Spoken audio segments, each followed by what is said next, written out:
Lesson 8 The Happy Prince, written by Oscar Wilde. Oscar ওয়াইল্ডের পুরো নাম Oscar Fingal O'Flahertie Wills Wilde, পরিচিত Oscar Wilde নামেই। তোমরা এনার একটি লেখা গল্প দ্য সেলফিশ জাইন্ট গল্পটি পড়তে পারো। এটা খুবই ছোটদের জনপ্রিয় গল্প, মানে পৃথিবী ওয়ার্ল্ড ওয়াইডে বিখ্যাত। তোমরা পারলে এটা পড়তে পারো। আমরা আজকে যে গল্পটা পড়বো অর্থাৎ দি হ্যাপি প্রিন্স, এই গল্পটি মানে তোমাদের বইতে ছোট গল্প হিসেবে দেওয়া নেই বা সিলেবাসে অন্তর্ভুক্ত নেই।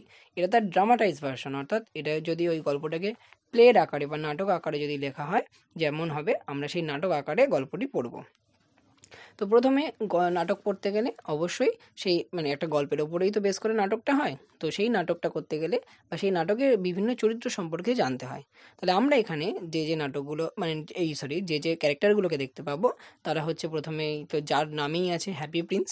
কিন্তু এখানে আমরা হ্যাপি প্রিন্সকে কোনো জীবন্ত ব্যক্তি হিসেবে দেখবো না, একটা স্ট্যাচু রূপে দেখব। সোয়ালো দ্য বার্ড, একটা পাখি থাকবে। আ ওম্যান ড্রেসমেকার, হার সান, তার ছেলে। আ পুয়ার ইয়াং প্লেরাইট, একজন মানে গরিব কিন্তু যুবক বা অল্প বয়সী হচ্ছে নাট্যকার। A poor little girl, the mayor, mayor জানো মানে শহরের যে প্রধান শাসনকর্তা হয় তাকে মেয়র বলে। টাউন কাউন্সিলর অর্থাৎ মেয়রের আন্ডারে মানে ছোট ছোট মানে শহরের ছোট ছোট অঞ্চলের যে, বা তুমি বলতে পারো গ্রামের ক্ষেত্রে যারা অঞ্চল প্রধান হয়। আ গ্রুপ অফ বেগার্স, একদল ভিক্ষুক। সানড্রি পিপল, অ্যান্ড অ্যাঞ্জেল। এবার কোনো নাটক, তোমরা তো আগে নাটক পড়োনি, তাই নাটকের যে সেটিং বা এই জিনিসটা সম্পর্কে তোমরা অজ্ঞাত।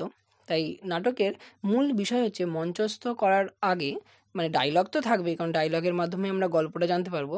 কিন্তু নাটকের যে মঞ্চের যে সেটিং সেটা দেখবে প্রত্যেক জায়গায় ব্র্যাকেট ব্র্যাকেট করে লেখা থাকে। এবং নাটক বা ড্রামাটাইজেশনের বা ড্রামার একটা মূল জিনিস হচ্ছে লাইটের একটা এফেক্ট থাকে। সেই লাইটের এফেক্ট সম্পর্কে যখন আমরা পড়বো আস্তে আস্তে আমরা জানবো। চলো প্রথমেই দেখো তোমাদের যে টেক্সটটা আছে সেখানে প্রথমেই মঞ্চের সেটিংটা দেওয়া আছে, অর্থাৎ মঞ্চে আমরা কী কী দেখতে পাবো। প্রথমেই কার্টেন গোজ আপ, অর্থাৎ মঞ্চ থেকে পর্দা ওপরে উঠলো বা সরে গেল। তো যখনই এই নাটক পড়বে বা ড্রামাটাইজ পড়বে, ট্রাই টু ইম্যাজিন যে what type of conversation is going, what type of setting that mention, অর্থাৎ কীরকম কী বলা আছে কি না বলা আছে, হ্যাঁ কোথায় কে প্লেস হচ্ছে কোন দিক থেকে যাচ্ছে, এই জিনিসটা যদি একটু কল্পনা করতে পারো তাহলে এই ড্রামাটা পড়তে তোমাদের খুবই ইন্টারেস্টিং লাগবে। কার্টেন গোজ আপ, পর্দা সরে গেল বা উপরে উঠে গেল, অর্থাৎ মঞ্চ আমরা দেখতে পাচ্ছি। সেখানে কি দেখতে পাচ্ছি, ইন ডিপ সেন্টার স্টেজ, অর্থাৎ পুরো যে স্টেজ আছে সেই স্টেজের একদম পুরো মাঝখানে a high and a large square box looking like a pedestal is placed, অর্থাৎ একটা উঁচু একটা বড় স্কোয়ার বক্স, চৌকাকার একটা বাক্সর মতো দেখতে একটা পেডেস্ট্রাল বাক্স দেখা যায়। পেডেস্ট্রাল বলতে কি, বেদি। দেখবে তোমাদের স্কুলে বিভিন্ন বেদি আছে না, পঁচিশে পঁচিশে বলছি কেন, 15ই আগস্ট, তারপরে হচ্ছে 23শে জানুয়ারি বা 26শে জানুয়ারি দেখবে সেখানে ফুল টুল দেয়, ওরকম বেদি মতো। তাহলে ওরকম একটা বেদি মতো, সেটা দেখতে আকার কেমন, চৌকাকার, এবং সেটা বড়, সেটা রাখা আছে একদম পুরো সেন্টার স্টেজে। Upon the box stands the happy prince. এবার আমরা প্রথম আমাদের যে ক্যারেক্টার সম্পর্কে জেনেছি তার সঙ্গে পরিচয় হয়ে গেল আমাদের। সেটা তার ওপরে দাঁড়িয়ে আছে কে, ওই পেডেস্ট্রাল বক্সটার ওপর দাঁড়িয়ে আছে কে না, আমাদের হ্যাপি প্রিন্সের যে স্ট্যাচু সে। হি স্ট্যান্ডস অর্থাৎ স্বাভাবিক নাটক করছে, তাহলে এখানে স্ট্যাচু হিসেবে একজন কোনো ব্যক্তি অ্যাক্ট করবে। তাই বলছে সে কীরকমভাবে দাঁড়িয়ে আছে, স্টিফিলি, একেবারে নিথর, কোনো নড়চড় নেই। রিজেম্বলিং আ স্ট্যাচু, স্বাভাবিক, কারণ তাকে তো স্ট্যাচুর মতো অ্যাক্ট করতে হবে, তাই সে স্ট্যাচুকে বোঝানোর জন্য একদম নিথর হয়ে দাঁড়িয়ে, স্টিল হয়ে দাঁড়িয়ে রয়েছে। আর statue is what the happy prince is, অর্থাৎ এই হ্যাপি প্রিন্সটাই হচ্ছে আমাদের গল্পের বা স্ট্যাচুটাই হচ্ছে happy prince. He is wearing a golden tunic, সে একটা ঢিলে ঢালা এক মানে হচ্ছে একটা সোনালি রঙের একটা জামা পরে আছে। And stand still with legs apart, legs apart মানে তার পা দুটো একে অপরের সাথে জুড়ে নেই, একটু এরকম ফাঁকা করে আলাদাভাবে রাখা আছে, একটা মূর্তির কল্পনা করে যেমন হয়। আমরা পরে জানবো যে তার এই টিউনিকটা গোল্ডেন কেন।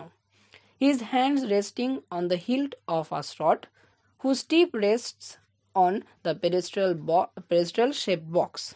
অর্থাৎ তার যে হাত, সেই হাত দুটো কোথায় রয়েছে না, তার সামনে একটা তলোয়ার রাখা আছে, তলোয়ারটা এরকম সোজাভাবে রাখা আছে, যার টিপ অর্থাৎ ওই তলোয়ারের অগ্রভাগটা ওই পেডেস্ট্রাল বক্সের ওপরে রাখা, এবং ওই তলোয়ারের হাতলের ওপরে তার হাত দুটো রাখা আছে। হিল্ট মানে হাতল। The open eyes of the happy prince are individually covered with blue colored paper cut in the shape of the eye. অর্থাৎ হ্যাপি প্রিন্সের যে চোখ, সেই চোখ দুটি খোলা এবং প্রত্যেকটিতে কী দিয়ে কভার করা আছে না একটা নীল রঙের কাগজ ওই চোখের আকারে কেটে বসানো আছে। And lightly glued to hold them in place, এবং তার সাথে অল্প আঠা মেরে দেওয়া হয়েছে যাতে সেখানে রাখা থাকে। তাই এখানে কেন হ্যাপি প্রিন্সের চোখে ওরকম নীল রঙের কাগজ কেটে মারা হয়েছে আমরা পরে জানতে পারবো। আগে সেটিংটা বোঝো। The statue of the happy prince faces the audience, অর্থাৎ স্ট্যাচুটা কোন দিক করে মুখ করে আছে না যেদিকে অডিয়েন্সের মুখ বা দর্শকের মুখ সেদিকে। A few young students holding books, এবং আমরা দেখতে পাচ্ছি কিছু অল্প বয়সী ছাত্রছাত্রীরা বই হাতে নিয়ে ব্যাগও আছে অন দেয়ার শোল্ডার্স, তাদের কাঁধে, come out of the left wing. এবার এই লেফট উইং রাইট উইং জিনিসটা দেখো, তোমরা যদি কখনো থিয়েটার বা নাটকের মঞ্চ দেখো, দেখবে ওই মঞ্চের ডান দিকে এবং বাঁ দিকে এরকম কালো রঙের পর্দা বা এরকম একটা জিনিস দেয়া থাকে। ওর পেছনে যারা অ্যাক্টার তারা এসে রেডি থাকে, যার পার্ট যেরকমভাবে হবে। যদি কারো লেফট উইং থেকে আসা হয় মানে বাঁ দিক থেকে, তাহলে তারা বাঁ দিক থেকে এসে ডান দিক থেকে বা সেদিক থেকে বেরিয়ে যাবে। আবার ধরো যাদের ডান দিক থেকে আসার হয় ডান দিকের ওখানে থাকে, অর্থাৎ ওই উইংটার পেছনটায় থাকে, ওখান থেকে এসে করে ডাইরেক্ট। তো এইভাবে তোমরা যদি নাটক দেখো তাহলে এই সেটিংটা আরও ভালো বুঝতে পারবে। তাই লেফট উইং থেকে বা বাঁ দিকের উইং থেকে ওই তারা বেরিয়ে এলো, ওই কাঁধে ব্যাগ আর হাতে বই নিয়ে। ক্রস দ্য স্টেজ টকিং, অর্থাৎ সেই স্টেজটাকে আস্তে আস্তে পেরোচ্ছে কথা বলতে বলতে একে অপরের সাথে। The stage is lit in yellow, অর্থাৎ তখন এবার বললাম লাইটের একটা ভূমিকা থাকে, তাহলে সেই স্টেজের আলোটা কেমন এখন না হলুদ রঙের। এই ইয়েলো লাইটের মানে হচ্ছে দিনের বেলা। স্টুডেন্ট 1 বলছে, একজন স্টুডেন্ট ওর মধ্যে বলছে, so this is the famous statue of happy prince. ও আচ্ছা আচ্ছা, এটাই তাহলে সেই বিখ্যাত হ্যাপি প্রিন্সের স্ট্যাচু। দে পজ, তারপর তারা ওখানে দাঁড়ালো, অর্থাৎ এই কথাটা বলার পর, and gather admiringly around the statue of the happy prince, এবং তারা সবাই প্রশংসা করার মুখে বা একটা এক্সপ্রেশন নিয়ে ওই হ্যাপি প্রিন্সের যে মূর্তিটা ছিল তার চারপাশে গোল হয়ে দাঁড়ালো। স্টুডেন্ট 2 নম্বর স্টুডেন্ট কি বলছে, he is very well known in this land, অর্থাৎ এই জায়গায় হ্যাপি প্রিন্স খুবই পরিচিত একজন। Happy Prince lived in the wonderful palace of Susi.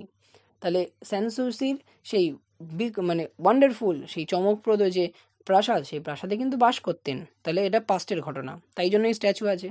During the day, দিনের বেলায়, he played with his friends in the palace garden, সেই বাগান সেই প্রাসাদের যে বাগান ছিল সেই বাগানে দিনের বেলা সে তার বন্ধুদের সাথে খেলাধুলা করতো। বাই নাইট, এবং রাত্রে, হি স্যাং অ্যান্ড লাফড, সে হাসতো এবং হাসাহাসি করতো এবং গান করতো। He had no idea about the people of this world, এবং তার এই জগতের অন্যান্য মানুষদের সম্পর্কে কোনো আইডিয়াই ছিল না। Who lived outside his palace, সেই সমস্ত মানুষদের সম্পর্কে যারা কিনা ওই তার যে রাজপ্রাসাদ সেই প্রাসাদের বাইরে, অর্থাৎ বাইরের জগতের মানুষদের সম্পর্কে বা তারা কেমনভাবে দিন যাপন করছে সেই সম্পর্কে কোনো ধারণা তার ছিল না। স্টুডেন্ট 1 আবার বলছে, you mean he never felt sad, তাহলে তুমি কি বলতে চাইছো সে কখনো দুঃখ অনুভব করেনি? Student 2, nothing sad ever entered the door of the princess palace, অর্থাৎ এই হ্যাপি প্রিন্সের এই প্রিন্সের যে রাজপ্রাসাদ, সেই রাজপ্রাসাদের দরজা দিয়ে কোনোদিন নাকি কিছুই ঢোকেনি, দুঃখের কোনো বিন্দুকণাও ঢোকেনি। Every one called him the happy prince, তাই জন্যই তো সবাই তাকে হ্যাপি প্রিন্স বলে ডাকে। অ্যান্ড হোয়েন হি ডাইড, এবং যখন সে মারা যায়, the town build the statue, এই শহরে তার এই মূর্তিটা স্থাপন করা হয় বা তৈরি করা হয়, and named it the same, এবং তার নামেই এই স্ট্যাচুটার নামকরণ করা হয়। স্টুডেন্ট 3 কি বলছেন, the happy prince is build with gold from head to foot, আরে এই হ্যাপি প্রিন্সের যে মূর্তিটা আছে সেটা তো একেবারে পা থেকে মাথা পর্যন্ত, বা র্যাডার এখানে ফ্রম হেড টু ফুট বলেছে, মাথা থেকে পা পর্যন্ত পুরো সোনায় তৈরি। তাহলে আমরা বুঝতে পারলাম যে অ্যাক্টার হ্যাপি প্রিন্সের অ্যাক্ট করছিল, স্ট্যাচুটার ভান করছিল বা অভিনয় করছিল, সেখানে সে কেন ওই গোল্ডেন টিউনিক পরেছিল, কারণ যেহেতু তার সমগ্র স্ট্যাচুটা সোনায় তৈরি সেটাকে বোঝানোর জন্য। His eyes are two precious sapphires and there is a big red ruby on his sword hilt. এবার দেখো, আমরা পড়েছিলাম যে তার চোখে সেই ব্লু কালারের কাগজ কেটে মারা ছিল হালকা আঠা দিয়ে। তার কারণ কি, তার চোখে কি বসানো, টু প্রিসিয়াস স্যাপায়ার্স, অর্থাৎ মূল্যবান, স্যাপায়ার্স নীলকান্তমণি, নীল রঙের একটা রত্ন, তাই জন্য ওটা বোঝানোর জন্য, ওটাকে রিপ্রেজেন্ট করার জন্য ওরকম করা হয়েছে। And there is a big red ruby, রুবিটা তোমরা ক্লাস 7 বলছি কেন, লেসন 7এই পড়েছো, সেই কিং আর্থারের সেই যে এক্সক্যালিবার ছিল সেখানে। তাহলে সেই রুবিটা কোথায় বসানো ছিল, অন হিজ শ্রড হিল্ট, তার যে হাতল সেই হাতলের।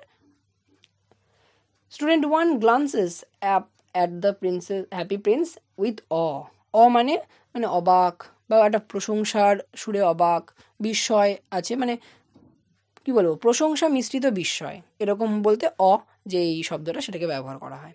তাহলে সেই স্টুডেন্ট ওয়ান তাকে সেই প্রশংসা মিশ্রিত বিস্ময়ের চোখে সে হ্যাপি প্রিন্সেস স্ট্যাচুটার দিকে তাকিয়েছিল। দে স্টার্ট ওয়াকিং, তারপর তারা আবার হাঁটতে শুরু করে। Student two speaks when they are close to the right wing exit. তাহলে দেখো, আমি বলেছিলাম যে অ্যাক্টাররা একটা উইং থেকে ঢুকবে তার অপোজিট উইং দিয়ে লেফট করবে। তাহলে এই স্টুডেন্টরা ঢুকেছিল কোন উইং থেকে? লেফট উইং থেকে, বেরোবে এবার রাইট উইং থেকে। তাই দেখো বলছে যখনই রাইট উইংয়ের এক্সিটের কাছাকাছি গেছে তখনই সেই স্টুডেন্ট টুটা কি বলছে, in this town every one loves the happy prince. তাই বলছে এই শহরে সবাই হ্যাপি প্রিন্সকে ভালোবাসে। তারপরে দেখো আবার কি বলছে, দে গো আউট, তারা এবার ওখান থেকে বেরিয়ে গেল।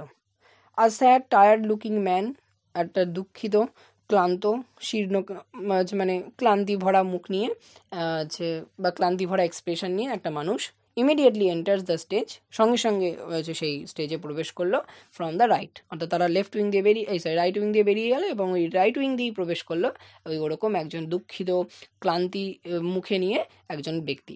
হি limps down with an unhappy expression, সে খোঁড়াতে খোঁড়াতে এগিয়ে গেল একটা অখুশি মুখের ভাব বা মনোভাব নিয়ে বা মুখের ভাব নিয়ে। হি স্টপস বিফোর দ্য স্ট্যাচু, তারপর সে ওই ওরকম খোঁড়াতে খোঁড়াতে এসে কোথায় থামলো না সেই স্ট্যাচুটার সামনে, অফ দ্য হ্যাপি প্রিন্স, সেই হ্যাপি প্রিন্সের স্ট্যাচুর সামনে। And looks unhappily for 3 seconds, এবং তার দিকে চেয়ে থাকলো 3 সেকেন্ডের জন্য অখুশিভাবে। He starts limping towards the left wing exit, এবং তারপর সে আবার ওই খোঁড়াতে খোঁড়াতে ডান দিক থেকে ঢুকেছিল, তাহলে বাঁ দিকের এক্সিট মানে উইং থেকে এক্সিট করবে। মাটারিং লাউডলি টু হিমসেলফ, অর্থাৎ বিড়বিড় করে অর্থাৎ নিজের প্রতি নিজেকে বিড়বিড় করে বলতে লাগলো। সেই মানুষটা কি বলছে, man at least there's only truly happy man in this town. যাই হোক, অন্তত এই শহরে একজন হয়তো খুশি আছে। তাহলে কাকে ইন্ডিকেট করছে? ওই হ্যাপি প্রিন্সকে। তাহলে ওই যাওয়ার সময় সেই দুঃখী ভরা মুখের মানুষটা যখন বেরিয়ে যাবে, বেরোতে বেরোতে নিজের প্রতি বিড়বিড় করে বলছে, যাই হোক অন্তত এই শহরে একজন তো খুশি আছে, সে কে? Happy prince. That is something, এটাই যথেষ্ট। The sad tired man goes out through the left wing exit, এবং তারপর সেই দুঃখিত, ভারাক্রান্ত বা ক্লান্তি ভরা যে মানুষটি ছিল বা ক্লান্ত মানুষটি ছিল, তিনি ওই লেফট উইং দিয়ে বেরিয়ে গেলেন। ইমিডিয়েটলি, সঙ্গে সঙ্গে, from the left wing emerges a young mother dragging her little boy by the hand, এবং সঙ্গে সঙ্গে ওই লেফট উইং দিয়েই একজন মা, অর্থাৎ অল্প বয়সী যুবতী মা, সে তার ছোট্ট ছেলেকে টেনে টেনে নিয়ে আসছে। দ্য বয় ইজ ক্রাইং, সেই বালকটা কেমন অবস্থায় আছে না কাঁদছে। Mother is trying to stop the boy from crying, এবং সেই মা চেষ্টা করছে তার ছেলে যাতে না কাঁদে, অর্থাৎ কান্না থামানোর চেষ্টা করছে। They reach the statue of the happy prince, তারা এবার ওরকমভাবে মানে তার ছেলেকে টানতে টানতে এবং ওই যাতে তার ছেলে কান্না থামায় সেই চেষ্টা করতে করতে তাকে টেনে কোথায় নিয়ে এলো না সেই হ্যাপি প্রিন্সের স্ট্যাচুর সামনে। মাদার স্পিক্স হোয়াইল ওয়াকিং, অর্থাৎ মা ওরকম হাঁটতে হাঁটতে তার সাথে বললো, অর্থাৎ বললো তার সাথে কথা বললো। এখন কি কথা বললো এটা নেক্সট দিন।